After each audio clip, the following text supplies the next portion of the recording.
Horizontes, la ventana de Costa Rica al mundo, brinda al televidente la perspectiva de cómo otros países ven a Costa Rica desde el exterior y hacia dónde nos dirigimos como sociedad. Nuestra misión es presentar de forma clara, directa y atractiva la realidad de un mundo que cambia todos los días por la geopolítica y los intereses económicos, y cómo enfrentar esos cambios para lograr el tan ansiado desarrollo con justicia social. Mostramos la importancia de la cooperación internacional y de las relaciones comerciales, los aportes en diversos campos, la asistencia que se recibe y se da por medio del honorable cuerpo diplomático y consular acreditado en Costa Rica y de nuestros representantes en el exterior. En cada programa brindamos un mensaje sano, positivo, optimista, constructivo y realista de las buenas relaciones entre Costa Rica y el resto del mundo. Buenas noches, gracias por estar en Horizontes, la ventana de Costa Rica al mundo, por Canal 13, nuestro canal. Desde hace aproximadamente unos 3-4 meses hemos estado recibiendo en Horizontes una serie de llamadas y de correos electrónicos de personas que nos siguen semana a semana, consultándonos sobre cuándo tendríamos la oportunidad de entrevistar a la embajadora de Venezuela aquí en Costa Rica.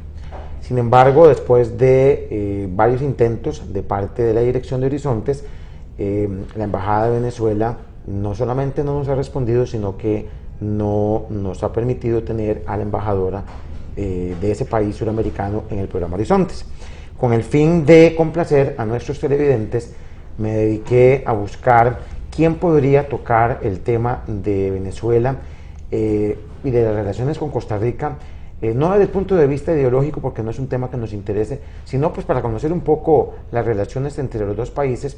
Y después de consultar en Cancillería y de consultar sobre otras fuentes, me recomendaron conversar con quien fuera nuestro embajador en Caracas, don Ricardo Lizano, y con él, que es ahora el director del periódico El Venezolano, que sobre eso vamos a conversar también, un periódico que se hace aquí en Costa Rica para la colonia venezolana. Vamos a conversar. Don Ricardo, buenas noches y muchas gracias por estar en Horizontes de Canal 13. Básicamente, don Ricardo, y para darle la palabra a usted, porque ya he hablado mucho yo, básicamente, don Ricardo, ¿cuándo fue que usted fue embajador nuestro en Caracas? Y desde su punto de vista, ¿en qué se basaban y en qué se pueden estar basando las relaciones entre Caracas y San José en este momento? Nuevamente, buenas noches. Muy buenas noches, Denis, y muchas gracias por esta invitación.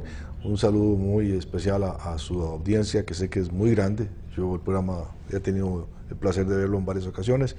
Y obviamente un saludo tanto a la colonia venezolana radicada en Costa Rica, que ha crecido mucho, afortunadamente para nosotros, y obviamente a todos los ciudadanos de distintas partes del mundo. Al fin y al cabo, yo soy una de esas personas que no cree que las fronteras son más que decisiones legales a las que estamos obligados a tomar los países, pero en última instancia el mundo es uno solo. La tierra contempla ciudadanos de distinto origen, pero al fin y al cabo todos compartimos un mismo destino, querámoslo o no.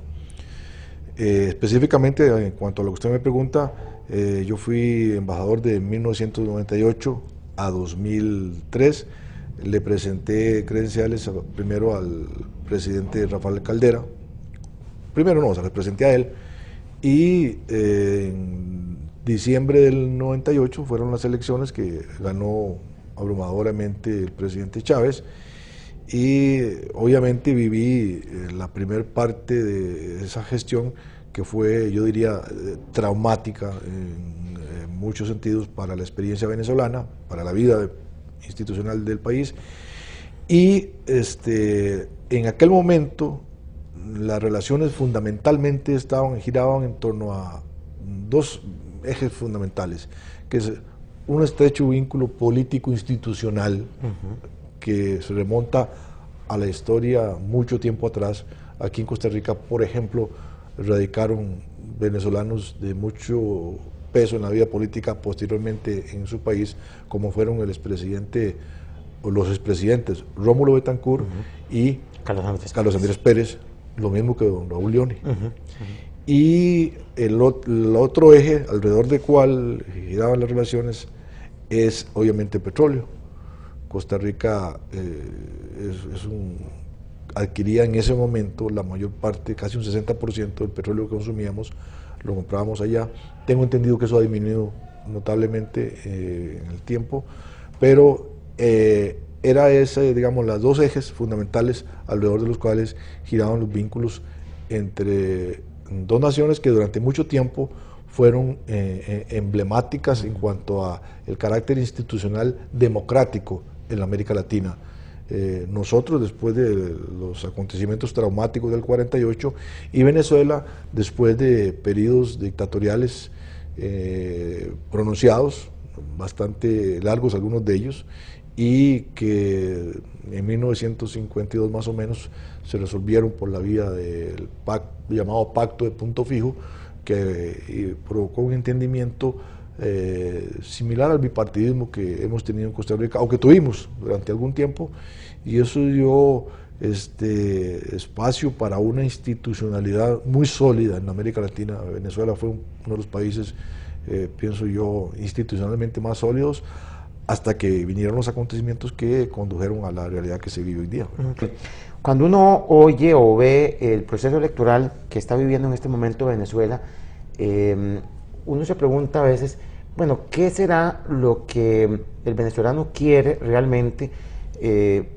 Porque si usted, como lo decía, el presidente Chávez gana abrumadoramente, y uno siente que, porque así lo han manifestado los organismos observadores, tanto de la OEA y otras ONGs, que las elecciones son elecciones bien ganadas. O sea, gana el presidente Chávez de forma, digamos, abrumadora o convincente, pero uno sigue viendo la queja constante de la población venezolana, bueno, los que están aquí, digamos, emigrados por razones diversas, pero cuando uno habla con la gente en Venezuela, la crítica fundamental es el empobrecimiento, la delincuencia, o sea, temas muy de tipo social, que se supone que son los temas por los que Hugo Chávez está ganando las elecciones, por temas sociales. Entonces, como que uno no entiende cómo es eso. Usted que vivió la experiencia, ¿cómo lo visualiza?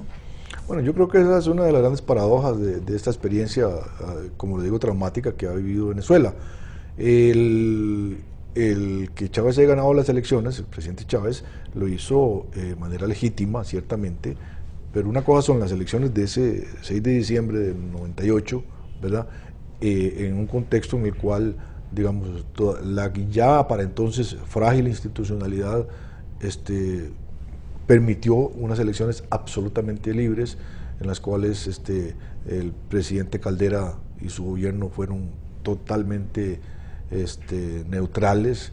La institucionalidad se puso al servicio del país de una manera transparente, y cosa que uno por lo menos cuestionaría en todos los procesos electorales después, no porque uno quisiera decir que no ha habido transparencia a la hora, como usted menciona, de ganar las elecciones, sino por aquello de que una democracia, se ha dicho muchas veces, no es solamente el instrumento del voto. Ya me lo voy a referir a lo que usted menciona de lo del petróleo y la riqueza, y es una de las razones por las cuales se explica este fenómeno.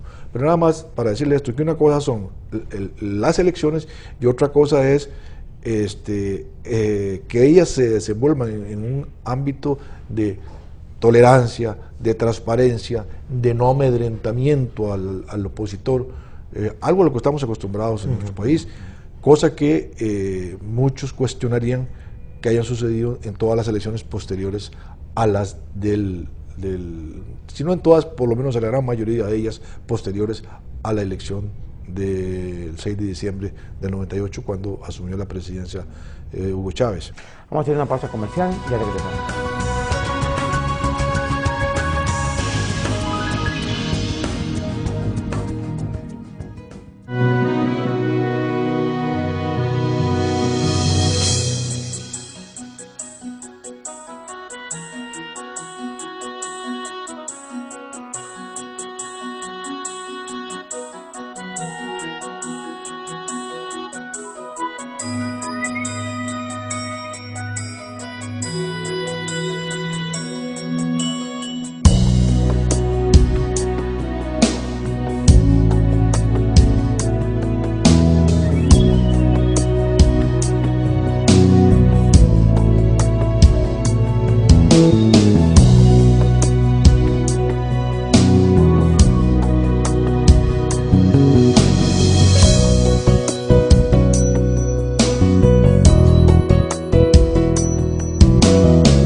al aeropuerto, Jaime.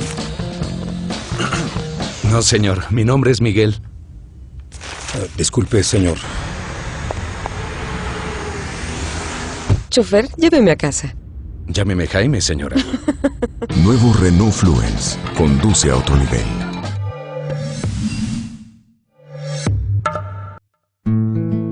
El programa Horizontes llega a ustedes gracias al gentil patrocinio del Club Unión, un club social con sensibilidad social.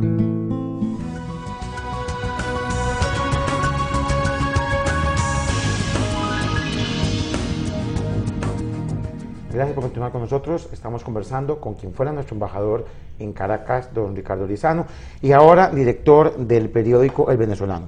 Don Ricardo, primero que nada, para retomar de lo que veníamos conversando antes de irnos a la pausa, usted mencionaba algo que era muy importante, y es que se le menciona a la gente una situación social en Venezuela de un 80% de empobrecimiento, cuando en realidad quizás esa no era la realidad que estaba viviendo Venezuela.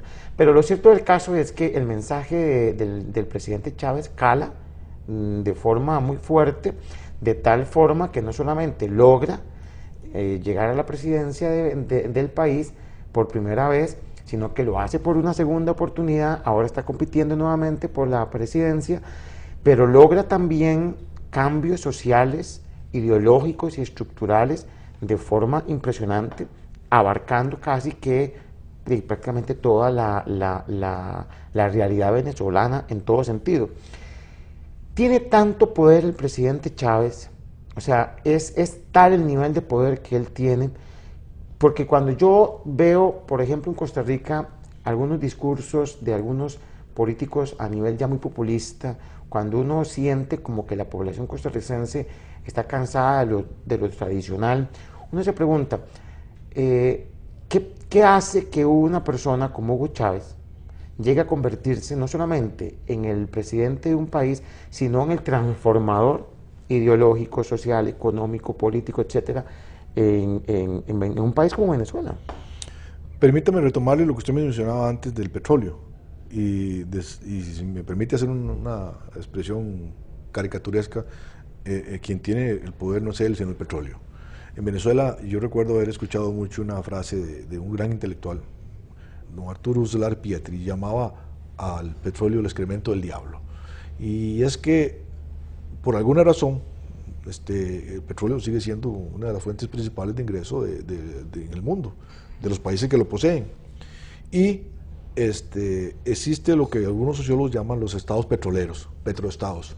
Y si usted estudia, eso pasa en Nigeria, lo que pasa en Venezuela, lo que pasa de alguna manera en Arabia Saudita, esos países que tienen petróleo concentrado en manos del Estado disponen de una riqueza muy grande, que a su vez se convierte en un factor de poder económico y político.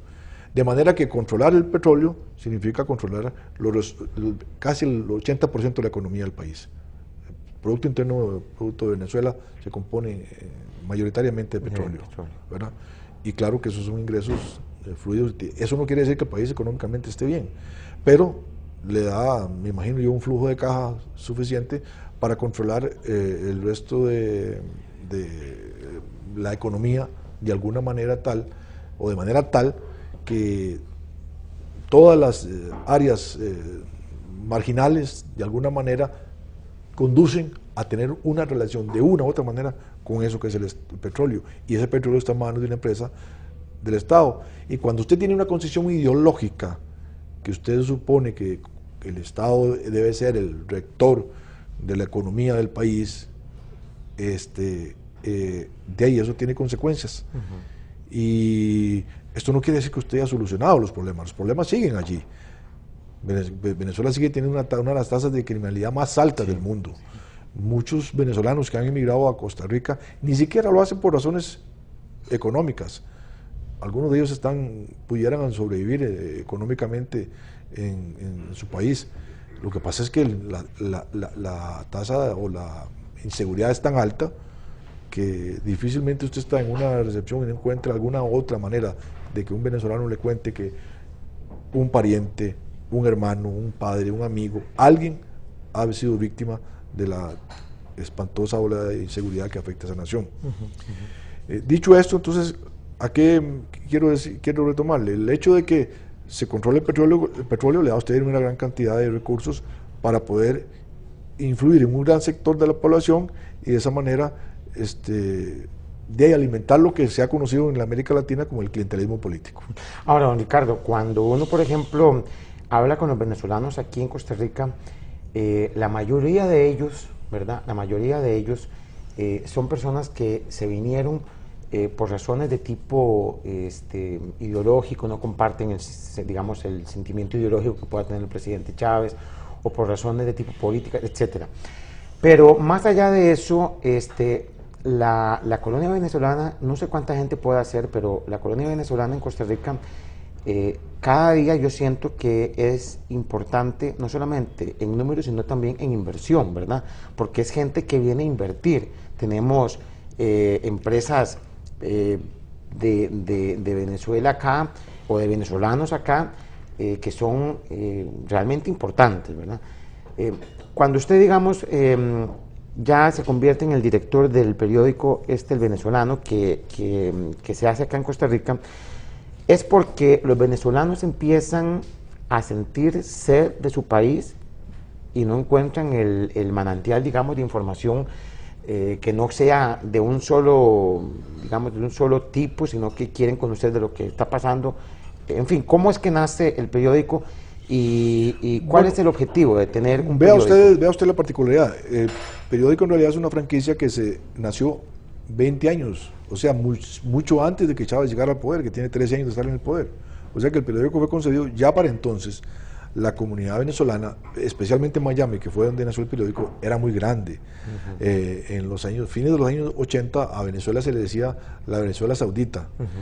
Venezuela era un país en el cual la clase media es muy poderosa, famosa porque iba a comprar a Miami y compraba mucho, una capacidad de consumo muy alta.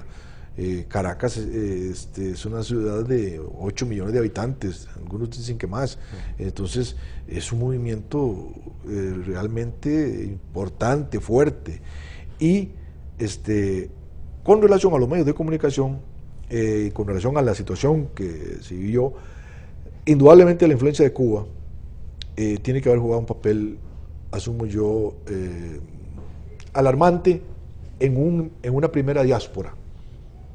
Yo como embajador recuerdo haber recibido una gran cantidad de venezolanos que me llegaban a visitar, querían venirse para acá simplemente porque temían lo que llamaban otra Cuba, ¿verdad? Esa es una primera diáspora. Y por otra parte, hubo una asfixia de parte del gobierno hacia medios de comunicación adversos, de manera tal que copó medios de comunicación afines a él. Y entonces, claro que eso ha socavado de alguna manera el debate o la pluralidad del debate. Y esa razón ha hecho que en cada uno de los países donde la colonia venezolana ha ido creciendo, entonces el venezolano se haya convertido cada vez en un medio más importante para esa comunidad. Le pongo un ejemplo, solo en Bogotá se estima que hay 250.000 venezolanos. En Costa Rica, para nuestro país, ya se estima que llega a 10.000, lo cual es una cosa considerablemente importante para una ciudad como la nuestra. Y dicen que en Miami, decían algunamente, porque ya Miami llega casi a 2 millones, que o 1 millón o 2 millones, según, no tengo la cifra precisa, pero por allí anda. Dicen que alguna gente decía ya que el condado debía hacerle un monumento a Chávez para agradecerle que tanta buena gente fuera a invertir allá y tanta buena calidad de venezolanos. Yo no voy a decir lo mismo, porque a muchos venezolanos les ha costado mucho. Claro. Es muy duro salir del país, es muy duro dejar la patria. Si uno que ha estado fuera del país con una función diplomática, gozando de los privilegios, entre comillas, que tiene la función, porque no crea usted que tampoco son muchos los privilegios, pero si uno que ha estado fuera del país, uno extraña a su país, uno siente lo suyo. Ahora hacerlo por la fuerza. Hacerlo por la fuerza y obligado, y en condiciones en las cuales usted llega a iniciar lo que una vida cuando quizás estaba al final de su vida. Yo conocí, es un caso que siempre cito porque lo tengo grabado en mi mente. Un venezolano casado con un costarricense que se le ocurrió por convicciones sumarse al paro petrolero del 2000 y perdió su trabajo cuando le faltaban a él solo 3 meses para pensionarse. Sobre las relaciones entre Costa Rica y Venezuela, vamos a regresar después de la pausa con quien fuera nuestro embajador allá, don Ricardo Lizán. Ya regresamos.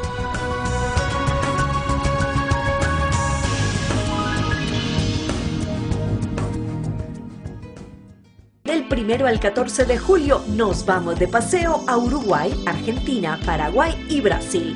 Aprovecha la oportunidad de conocer el Río de la Plata, Asunción, las cataratas de Iguazú y Río de Janeiro, entre otros sitios de interés turístico. Viajeros del Sur, los expertos en viajes, invita a Europa Continental julio 2012. Se visitarán 6 países, del 30 de junio al 13 de julio. El tour lo llevará a conocer España, Francia, Inglaterra, Bélgica, Alemania y Holanda. Vamos a Europa con Viajeros del Sur. Para más información puede llamar a los teléfonos 2518-0576 o 2280-8888. Correo electrónico viajerosdelsur@raxa.co.cr o visite nuestro sitio web www.viajerosdelsur.com. El programa Horizontes llega a ustedes gracias al gentil patrocinio del Club Unión, un club social con sensibilidad social.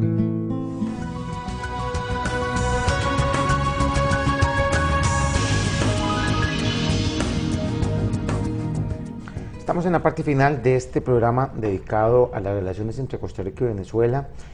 Y don Ricardo, en pocas palabras, y nos quedan muy poquitos minutos, ¿cómo visualiza usted el futuro de las relaciones entre Costa Rica y Venezuela? Le menciono 2 temas que han sido básicamente, algunos consideran que es peligroso, otros consideran que debería de retomarse, que es la participación de Costa Rica en el ALBA, la alianza esta bolivariana, y otros consideran que es mejor mantenerse con cierta distancia de Venezuela por los vínculos que Venezuela ha establecido con países como por ejemplo Irán, Libia, Cuba, entre otros, y que eso pues obviamente dañaría las relaciones entre socios muy importantes para Costa Rica, como es el caso por ejemplo de Israel, y también podría afectar la situación de las relaciones con Nicaragua por la cercanía que hay también y la frontera común que tenemos. Pero en pocas palabras, ¿cómo visualiza usted el futuro de las relaciones entre Costa Rica y Venezuela, de continuar Chávez en el poder y básicamente hacia dónde apuntan esas relaciones? Bueno, de hecho se ha producido un distanciamiento. Hasta donde tengo información, Recope hoy día ya compra la mayor parte del petróleo fuera del mercado venezolano. Entonces, un poco. Y todo lo que usted señaló son elementos fácticos, reales, que están allí presentes. Costa Rica tiene una trayectoria política institucional muy clara y en algunos momentos creo que